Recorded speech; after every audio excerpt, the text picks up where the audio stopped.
the most common scenario we see is that unexpected balance due. Mr. and Mrs. Big Deal. Just ask them, they'll tell you they're a big deal. You probably don't even like them that much.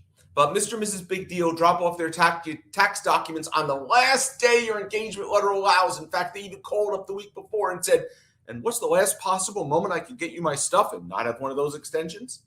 So they drop it off that day or upload it into TaxDome, however you're receiving it from them. And you take a look. Man, there's a lot of stuff going on here and a lot of missing items. 1099-S, you never heard of that property before. RSUs on the W-2, but no other information. You've been there. You know these clients. So you reach out to them, and they're good about it. They get you everything.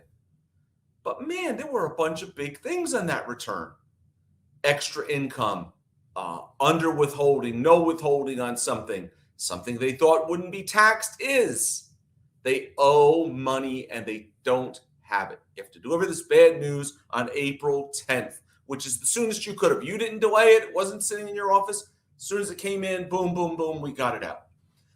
So you deal then with what I call the 4 stages of a balance due. Denial. How can I possibly owe? I claimed 0 all year. Then followed by the anger and blaming someone. The realtor said it was tax-free since I didn't mean to make a profit.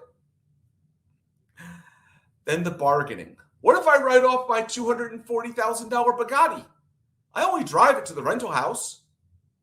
What about my Roth IRA? You put down my Roth IRA. I can't possibly owe this much. You put down my Roth IRA, right?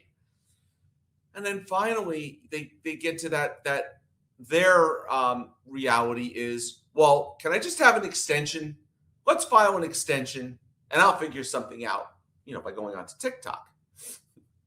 So why do they want the extension? Because they don't understand. First, they have financial incapacity. They believe they simply don't have the funds to pay, and they think they can't file. Many have never owed before or owed more than what they feel is a reasonable amount. And they have the mistaken belief they can't file if they're not going to pay. Or they have the correct belief they're going to get a bill if they don't pay. They don't want that. The natural human tendency in these things might be to kick the can down the road and figure it out later. And then you have the same conversation October 10th when you're looking to leave for vacation.